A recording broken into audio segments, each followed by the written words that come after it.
বিসমিল্লাহির রহমানির রহিম। আসসালামু আলাইকুম প্রিয় শিক্ষার্থী বন্ধুরা, আশা করি সবাই ভালো আছো, কুশলে আছো। আমিও ভালো আছি। নূরজাহান বেগম, জীববিজ্ঞান বিভাগ, গোলাম মোস্তফা মডেল কলেজ, ঢাকা। আমি আজকে তোমাদের দ্বিতীয় পত্রের দ্বিতীয় অধ্যায়ে ঘাসফড়িং নিয়ে আলোচনা করব। তো আজকের এই অনলাইন ক্লাসে তোমাদের সকলকে আমার পক্ষ থেকে আন্তরিক অভিনন্দন ও শুভেচ্ছা। আশা করি সবাই খুব মনোযোগের সাথে তোমরা ক্লাসগুলো করবে।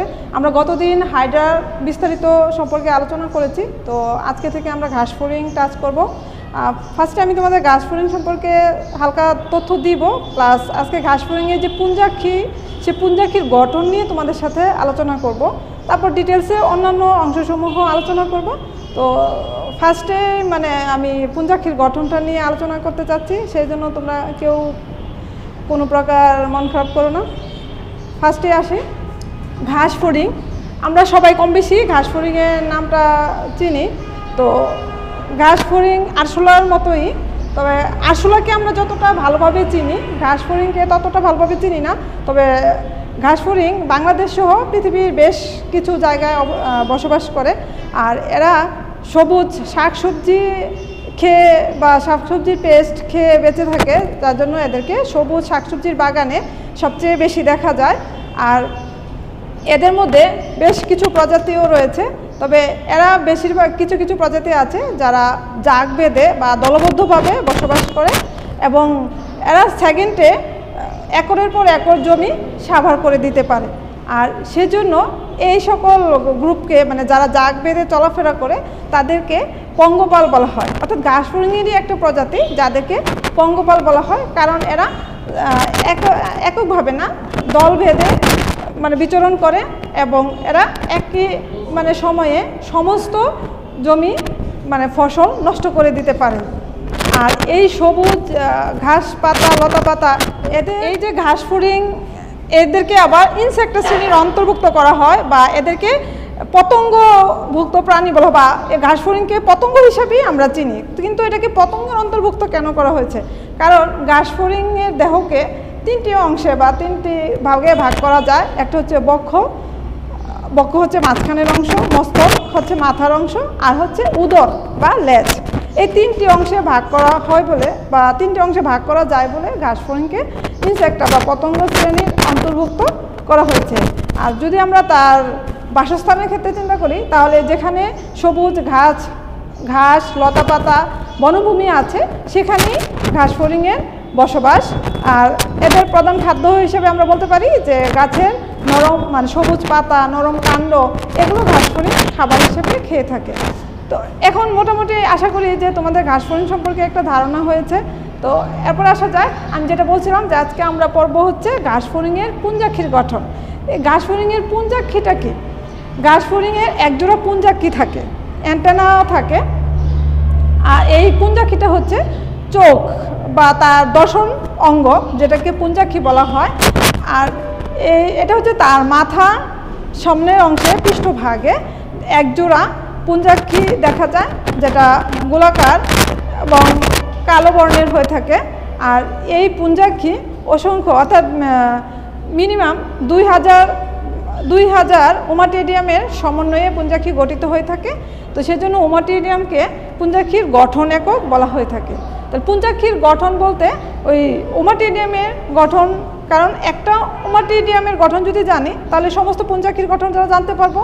কারণ কি 2000 ওমাটিডিয়াম দিয়ে কিন্তু একটা পুঞ্জাক্ষী গঠিত হচ্ছে, তাহলে পুঞ্জাক্ষীর গঠন জানা মানে হচ্ছে ওমাটিডিয়ামের গঠন। সেই ক্ষেত্রে আমরা আজকে একটা ওমাটিডিয়ামের গঠন সম্পর্কে জানবো। তো পুঞ্জাক্ষীর গঠন ফার্স্টে আসছে যে একটা ওমাটিডিয়াম হচ্ছে পুঞ্জাক্ষীর গঠন একক বা গঠন কৌশলের একক। আর সেই ওমাটিডিয়ামকে যদি আমরা দেখি, তাহলে সেই ওমাটিডিয়ামের মধ্যে কী কী উপাদান আছে?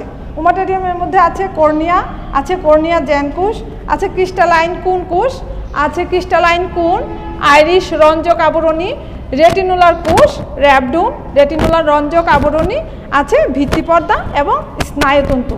আমরা স্নায়ু বলতে বুঝি যে স্নায়ুটা আসলে কি, বা ভিত্তিপর্দা, এটা সম্পর্কেও আমাদের কম বেশি ধারণা আছে। আমরা যদি চিত্রের দিকে খেয়াল করি, তাহলে বাহিরের দিকে যে আবরণী বা পর্দার নে অংশটা আছে, সেটাই হচ্ছে তার কর্নিয়া। আর এই কর্নিয়াটা লেন্স হিসাবে কাজ করে।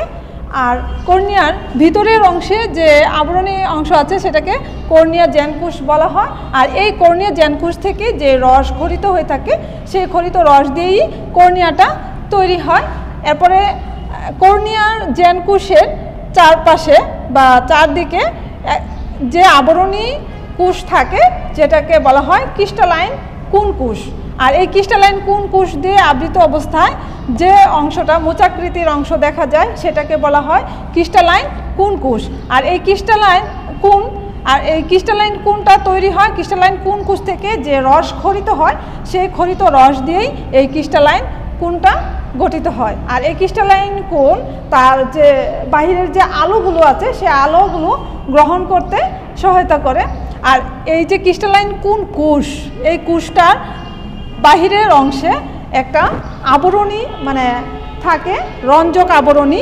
আর এই রঞ্জক আবরণীটা যখন তীব্র আলো হয় তখন এই রঞ্জক আবরণীটা কি হয়, প্রসারিত হয়। আর মৃদু আলোতে এটা সংকুচিত হয়ে যায়, যার ফলে এখানে তখন পর্দাটা থাকে না।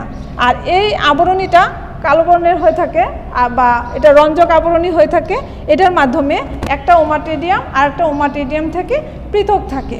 আর এই যে ক্রিস্টালাইন কোণের নিচের অংশে কি থাকে, আরেকটা আবরণী থাকে যেটাকে রেটিনাল রঞ্জক আবরণী বলা হয়। আর এই আবরণীর ভিতরের অংশ যেটা থাকে সেটাকে বলা হয় রেটিনুলার কোষ। আর এই রেটিনুলার কোষের মধ্যবর্তী স্থানে যেটা স্নায়ু এবং বৃদ্ধিপর্দার সাথে সংযুক্ত অংশ থাকে সেটাকে বলা হয় র্যাবডোম। এই রেটিনুলার কোষ থেকেই এই র্যাবডোমটা তৈরি হয়ে থাকে। আর এই রেটিনাল রঞ্জক আবরণী, এটা বাহিরের যে আবরণী সেই আবরণীটা কি করে থাকে, অন্য ওমাটেরিয়াম থেকে এটাকে পৃথক রাখতে সহায়তা করে। যখন তীব্র আলো হয় তখন সে সামনে যে নির্দিষ্ট বস্তুটা থাকে বা বিন্দুটা থাকে সেটাকে স্পষ্ট দেখতে পায়। আর যদি মৃদু আলো থাকে তখন এই আবরণীটা তৈরি হয় না, সংকুচিত হয়ে যায়, যার কারণে সামনের যে নির্দিষ্ট বিন্দু থাকে সেটাকে সে স্পষ্ট দেখতে পারে না। কারণ তার সমস্ত যে ওমাটিডিয়াম আছে সবগুলোর মধ্যে আলাদা কোনো পর্দা না থাকার কারণে পৃথক থাকে না। যে প্রতিটা ওমাটিডিয়াম থেকে যে প্রতিবিম্বটা সৃষ্টি হচ্ছে সবগুলো প্রতিবিম্ব একত্রিত হয়ে তার একটা মানে ঝাপসা একটা প্রতিবিম্বের সৃষ্টি করে, যার কারণে সে স্পষ্টভাবে তখন দেখতে পারে না। আর তীব্র আলোর ক্ষেত্রে যখন এই আবরণীটা থাকে তখন কি করে, প্রতিটা ওমাটিডিয়াম এক একটা আরেকটা থেকে পৃথক থাকে। আর এই পৃথক থাকার কারণে তাদের যে প্রতিবিম্বটা সৃষ্টি হয় সেটা এক ওমাটিডিয়াম থেকে অন্য ওমাটিডিয়ামে যায় না, যার কারণে তার নির্দিষ্ট যে লক্ষ্যবস্তু আছে সেটাকে সে স্পষ্টভাবে দেখতে পায়। আমরা সবার আগে কি করব, বাসায় ছবিটা এঁকে চিত্রিত করে নিব, তাহলে আমরা বুঝতে পারবো যে কীভাবে কোনটা হয়। অর্থাৎ বাহিরে যেটা থাকে সেটা হচ্ছে কর্নিয়া, আর কর্নিয়ার ভিতরের অংশে থাকে কর্নিয়া জ্যানকুশ, আর কর্নিয়া জ্যানকুশের চারপাশে ক্রিস্টালাইন কোন কোষ থাকে। আর এই ক্রিস্টালাইন কোন কোষ থেকেই তৈরি হয় ক্রিস্টালাইন কোন। আর এই ক্রিস্টালাইন কোনটা মাঝখানে থাকে এবং এই ক্রিস্টালাইন কোন তার আলো গ্রহণের ক্ষেত্রে সহায়তা করে। আর এই ক্রিস্টালাইন কোন কোষের বাহিরে এক ধরনের আবরণী থাকে যেটাকে রঞ্জক আবরণী বলা হয়। আর এই রঞ্জক আবরণীটা কি করে, মানে তীব্র আলোতে প্রসারিত হয় আর মৃদু আলোতে সংকুচিত হয়। আর নিচের অংশে ক্রিস্টালাইন কোন কোষের নিচের অংশে যেটা থাকে সেটাকে রেটিনুলার কোষ বলা হয়। আর এই রেটিনুলার কোষ থেকে খরিত রস দিয়েই র্যাবডোম তৈরি হয়। র্যাবডোমের মাধ্যমে স্নায়ুতন্তুর সাথে কি হয়, আলো মানে ভিতরে প্রবেশ এবং বাহিরে হওয়ার ক্ষেত্রে সহায়তা করে। আর ভিত্তিপর্দাটা হচ্ছে কি, সমস্ত ওমাটেরিয়াম অর্থাৎ পুঞ্জাক্ষীটাকে ধারণ করে রাখে, অর্থাৎ পুঞ্জাক্ষীটা এই ভিত্তিপর্দাটার উপরই অবস্থান করে। আর এটা হচ্ছে ভিত্তিপর্দা। আর স্নায়ুতন্ত্র সাহায্যে কী করে, তার মস্তিষ্কে সে আলো যে গ্রহণ করলো বা সে কী ধরনের প্রতিবিম্ব সৃষ্টি করে সেটা তার মস্তিষ্কে পৌঁছায় কার মাধ্যমে, এই স্নায়ুতন্তুর মাধ্যমে।